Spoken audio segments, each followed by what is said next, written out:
नमस्कार दोस्तों, खास मुलाकात आशु भाई गुरजी के साथ आप सभी का स्वागत है। वैसे तो हम सभी को जानते हैं, लेकिन दुनिया में बहुत सी ऐसी चीज़ें होती हैं जिनसे हम जानकर भी अनजान हैं। कहते हैं कई बार हमारा अनुमान गलत हो जाता है। कई बार हम देखते हैं कि एक छोटी सी चीज़ सब चीज़ों को ख़राब कर देती है। एक छोटी सी चीज़ आपकी हिम्मत को, आपके हौसले को, आपकी हर चीज़ को ख़राब कर देती है। उसे कहूँगा तो लापरवाही भी है, उसे कहूँगा तो बेकार का झंझट भी है। बहुत से लोग बिल्कुल परवाह नहीं करते और बहुत से लोग ज़रा ज़रा सी बात की बड़ी परवाह करते हैं। क्या आप जानते हैं, यदि हम किसी भी चीज़ की बिल्कुल परवाह नहीं करते तो वो चीज़ें जो हैं हमारी ज़िंदगी से दूर होती है, हमारे से दूर होती है, हमारी सोच से दूर होती है, हमारी समझ में नहीं आता, इसलिए वो हमसे दूर होती है। हम कई बार सोचते हैं कि इससे क्या हो जाएगा, उससे कुछ होने वाला नहीं है। यूँ तो आप एक लाइन ही डालकर देख लो, पानी में लाइन खींचोगे कहाँ खींचेगी? अगर खिंच भी गई तो थोड़े बहुत समय के बाद मिट जाएगी। एक पानी का परात में पानी है, थोड़ी उसमें मिट्टी भी है, उसमें लाइन खींचोगे तो खिंच भी जाएगी उंगली से, लेकिन बाद में वो लाइन मिट जाएगी। पानी पे लाइन खींचना बड़ा मुश्किल है, रेत पे लाइन खींचना बड़ा मुश्किल है। क्या आप जानते हैं, अगर आप रेत में लाइन खींचेंगे तो रेत में जैसे ही हवा आएगी लाइन मिट जाएगी। लेकिन अगर आप किसी पत्थर पर लोहे के कील से कुछ भी लिख देंगे या कुछ लाइन खींच देंगे तो इतिहास बन जाएगा। बड़ी बड़ी मूर्तियाँ, बड़ा बड़ा इतिहास, हम यही सब तो समझते हैं। हम इसी से तो देखते हैं कि ज़िंदगी में एक पत्थर ऐसी चीज़ है जो लाइन को भी संभाल के रखता है और तब तक संभाल के रखता है जब तक अपना आपा उसमें होता है। जब तक वो रेत के कणों में नहीं मिल जाएगा तब तक लाइन भी बिल्कुल मिटने नहीं देगा, जबकि लाइन मिटेगी भी नहीं। और वो लाइन हमारा चेहरा है, वो लाइन हमारी मूर्ति है, वो लाइन हमारे भगवान है। कि आप रेत पे भगवान की मूर्ति बनाओ तो मिट जाएगी, पानी में बनाओ तो मिट जाएगी, लेकिन पत्थर पे बनाओगे, लोहे पे बनाओगे तो नहीं मिटेगी। क्या कारण है, क्या वजह है? वजह यही है कि आप अपने दिमाग में कितना सोचते हैं। आपकी सोच कहाँ तक हो सकती है? आपकी सोच की वजह क्या हो सकती है? आपके सोचने का कारण क्या हो सकता है? कहीं ऐसा तो नहीं कि आप दिमाग में वो लाइन बना रहे हैं जो पानी वाली लाइन है, जो मिट जानी है। हम लाइन याददाश्त की कह रहे हैं, हम लाइन नसीब की कह रहे हैं, हम लाइन उस पत्थर की कह रहे हैं, हम लाइन उस भाग्य की कह रहे हैं, जो अलग अलग तरीके का है। जहाँ कहीं भी हमें सोचने को जैसा मिलता है हम वैसा ही तो सोचते हैं। उससे एक पल भी ज़्यादा नहीं, उससे एक पल भी कम नहीं। अगर ज़्यादा नहीं तो वो कुछ भी नहीं, और कम नहीं तो इतना भी कम नहीं जो देखा ना जाए, जो समझा ना जाए, जिसकी कोई बात ना हो। जीवन एक जैसा ज़रूर है, लेकिन कहीं ना कहीं से बार बार बदलता है, बार बार चेंज होता है। जीवन एक जैसा ज़रूर है, लेकिन एक नहीं है, अनेक है। जीवन एक जैसा ज़रूर है, लेकिन बदलाव इतने सारे हैं कि हर किसी में कोई ना कोई बदलाव है। जीवन एक जैसा ज़रूर है, हम किसी के साथ रहते हैं, अपनी बहन के साथ, अपने पिता के साथ, अपनी बेटी के साथ, अपनी पत्नी के साथ, अपने सबके साथ रहते हैं, लेकिन फ़र्क बहुत बड़ा है। कोई किसी समय भगवान की सोच रहा है, कोई किसी समय पढ़ाई की सोच रहा है, कोई किसी समय रोजगार की सोच रहा है, और किसी समय कोई दुख दर्द की बातें सोच रहा है। सोच देखिए कैसी है। कहते हैं दुनिया में सबसे तेज गति प्रकाश की है, रोशनी की है, और मैं कहूँगा कि सबसे तेज गति जो है सोच की है। आप अभी बैठे हो, अभी आप अमेरिका के बारे में सोचो, अभी न्यूजीलैंड, थाईलैंड, अभी आप रूस के, पाकिस्तान के, चीन के, सबके बारे में सोचो, लेकिन आप सोच पाओगे क्या? और सोच कर वहाँ के बारे में क्या सोचोगे? सोच तो तुरंत पहुँच जाती है। सोच की जो स्पीड है वो तो बहुत ज़्यादा होती है। आप जानते हो, सोच की स्पीड ऐसी भी हो सकती है कि सोच कर भी आदमी घबरा जाए, सोच के भी घबरा जाए कि नहीं, ये नहीं हो सकता है। और सोच की स्पीड ऐसी भी हो सकती है कि आदमी सोच कर ही मृत्यु को प्राप्त हो जाए कि नहीं, अब जिया नहीं जाएगा। तभी आपने बहुत लोगों को देखा होगा, लोग आत्महत्या कर लेते हैं, यही तो सोचते हैं कि अब नहीं जिया जाएगा। मैं माँ के बिना नहीं जी सकता, मैं अपनी पत्नी के बिना नहीं जी सकता, मैं अपनी प्रेमिका के बिना नहीं जी सकता, मैं अपने भगवान के बिना नहीं जी सकता, मेरा अपमान हुआ है, मेरे साथ अच्छा नहीं हुआ। ऐसा सोचते हैं ना आप।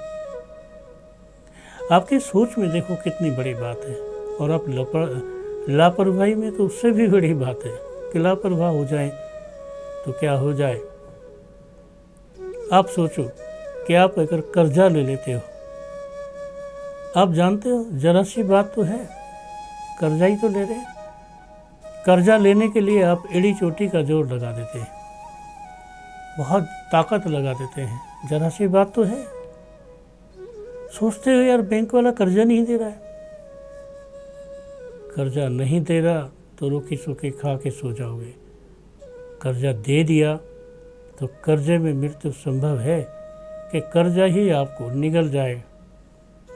आप मुझे ये बताइए कि आपकी कमाई थोड़ी डबल हो रही है, पर आज जो किस्तें जाएंगी, कल जो किस्तें जाएंगी, परसों जो किस्तें जाएंगी, उनका कौन जिम्मेवार है? वो कहाँ से दोगे आप? आपने एक बात सुनी होगी, दादा खरीदे और पोता बरते। ये कर्जा तो ऐसा है कि आपके दादा ने लिया है और आपको पटाना पड़ेगा। जो लोग कर्जा लेते हैं वो कभी सही निर्णय नहीं लेते हैं। आमदनी नहीं है, कर्जा ले रहे हैं, कैसे पटेगा? कर्जा तो आप तभी ले रहे हैं जब आपके पास पैसा नहीं है। कर्जा तो आप तभी ले रहे हैं जब आपके पास आमदनी नहीं है। और आमदनी होते हुए भी कर्जा ले लिया तो उससे बड़ा तो कोई मूर्ख ही नहीं है। कब जमीन में मिल जाएगा कोई पता नहीं है। कभी ज़िंदगी में याद रखना, कर्जे से हमेशा बच के रहना। इतना ही तो कर्जा है, इतना ही तो कर्जा है। मैंने कर्जे में बहुत लोगों को बर्बाद होते हुए देखा है। मैंने कर्जे में आदमी को अपने आप में सिमटते देखा है। मैंने कर्जे में मजबूरी हालत में लोगों को मरते हुए देखा है। आपने भी देखा होगा, तलाश करो, पता लग जाएगा कि कितनी बात गुरु जी की सच है। अग्नि को क्या है, छोटी सी आग तो है, और कहीं वो छोटी सी आग में से एक चिंगारी आपके आशियाने में लग गई, क्या होगा? सब कुछ तबाह हो जाएगा, सब कुछ जल के खाक हो जाएगा। छोटी सी आग तो ही है, लेकिन उसका प्रचंड रूप बहुत बड़ा है। आप कभी भी देख लेना, कभी भी सुन लेना, गर्मियों में अक्सर बातें होती है, फलाने जंगलों में आग लग गई, फलाने जंगलों में आग लग गई, फलाने जंगलों में आग लग गई, विदेश में आग लग गई। क्या है? एक चिंगारी तो है, छोटा समझ लेते हैं, क्या हो जाएगा, इतनी सी आग तो है। आग का प्रचंड रूप दिखाई नहीं देता है, आग दिखाई नहीं देती है, फैलती बड़ी तेजी से है। आग को कभी भी आप छोटा न समझे, छोटी सी आग है, इससे क्या हो जाएगा? छोटी सी आग है, आपको भस्म कर देती है। छोटी सी आग है, आपके आशियाने को जला देती है। छोटी सी आग है, ट्रक को, बस को, गाड़ियों को जला देती है। छोटी सी आग है, आपकी फैक्ट्री को निगल जाती है। कितनी छोटी सी आग है। घाव को कभी छोटा नहीं समझना चाहिए। जिनके घाव होते हैं अक्सर घाव देखकर धोखा खा जाते हैं। ऊपर छोटा सा जख्म होता है और अंदर से जख्म फैलता जाता है और मालूम पड़ता है कि जख्म ने आपको खा लिया, नासूर बन गया। नासूर वो होता है जो कभी ठीक नहीं होता। नासूर वो जख्म होता है जिसमें अंदर कीड़े पड़ जाते हैं। नासूर वो जख्म होता है जहाँ हड्डी भी गलने लगती है। नासूर वो जख्म होता है जिसमें से स्मेल आने लगती है। नासूर किसी को भी हो सकता है, कहीं भी हो सकता है, पेट में भी हो सकता है। नाम बदल जाता है। बाद में से लोग अल्सर कहने लगते हैं। अक्सर बीमारियों के नाम बदल जाते हैं। नाम तो आपने हमने रखे हैं, परमात्मा ने तो एक ही कहा है, चलो बीमारी इसको दे दो। लेकिन हम हर चीज़ को छोटा समझते हैं, छोटी बात समझते हैं। और याद रखना, इससे भी बड़ी बात है जब आपके ऊपर से किसी का विश्वास खत्म हो जाएगा। क्या हुआ, विश्वास ही तो नहीं है। 3 जने बैठे बात कर रहे थे। एक लक्ष्मी, एक विश्वास और एक ईमानदारी। तीनों बिछोड़ने लगे तो बोले भाई कभी मिलेंगे। विश्वास बोला यार हम तो शायद नहीं मिलेंगे, क्योंकि हमारा एक बार हाथ छूटा तो फिर हम शायद ही हाथ पकड़ पाए।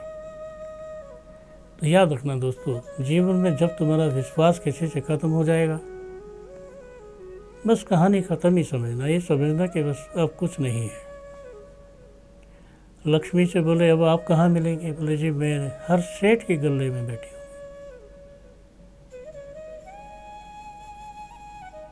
और मेहनत बोला जी आप कहाँ मिलेंगे? बोला जी हम तो हर उस शरीर में होंगे जो हिम्मत से काम लेगा। लेकिन विश्वास के पास एक ही जवाब था कि हम आपसे एक बार छूट गए तो फिर कभी नहीं मिलेंगे। हिम्मत दिखाओ, आप हिम्मत को पैदा करो अपने अंदर से। सब संभव है, सब हो सकता है। और हिम्मत आप छोड़ दोगे तो अपने आप से गिर जाओगे। अपने आप से ज़मीन पर खड़े होगे और किसी से हेल्प मांग रहे होगे तो कोई हेल्प भी देने वाला नहीं है, कोई मदद भी नहीं करेगा। यहाँ पर भी एक बात और है कि जब भी आप अपनी ज़िंदगी में कुछ ऐसा सोचोगे जिसकी सोच बिल्कुल अलग है, सोच न पाओगे कि क्या हो गया। आपकी सोच से भी वो चीज़ें दूर हो जाएंगी। आपकी सोच से जो चीज़ें दूर हो जाएंगी वो चीज़ें आपके जीवन में आपको मिलेंगी नहीं। कॉन्फिडेंस बना के रखो, भविष्य को अच्छा करके रखो, भविष्य को ऐसा बना के रखो कि किसी के सामने कुछ बात करनी भी पड़ जाए तो आपकी आंखें नीची ना हो। और जब आंखें नीची नहीं होंगी तो आप ज़रूर कामयाब होंगे, अच्छे होंगे, ऐसे कामयाब होंगे कि सब आपकी तारीफ़ कर रहे होंगे। तो आप जानते हैं दोस्तों, खास मुलाकात आशु भाई गुरजी के साथ आपका स्वागत है। आप देख रहे हैं ज्योतिष का सुपरहिट प्रोग्राम। इस प्रोग्राम में दोस्तों आप हमेशा कर सकते हैं, अपने आप को आजमा सकते हैं, हमें कॉल कर सकते हैं और कॉल के बाद अपने आप को आप देखेंगे कि आपके जीवन में अब कोई शिकायत नहीं है। अगर आप जुड़ना चाहते हैं तो एक कॉल करें। आपके जीवन में खुशियाँ आने के लिए सिर्फ एक समाधान है और वो है आप ज्योत से जुड़ जाएं, गुरु जी की ज्योत से जुड़ जाएं। आप तिल के तेल की ज्योत जलाएं, खड़ी बत्ती की, और जो भी मांगना है आप मांग लें। रात के 9 बजे का समय उचित है और उसी समय में आप ज्योत जलाकर कुछ भी मांग सकते हैं। आज के लिए दोस्तों बस इतना ही। कल फिर करेंगे खास मुलाकात आशु भाई गुरजे के साथ। नमस्कार।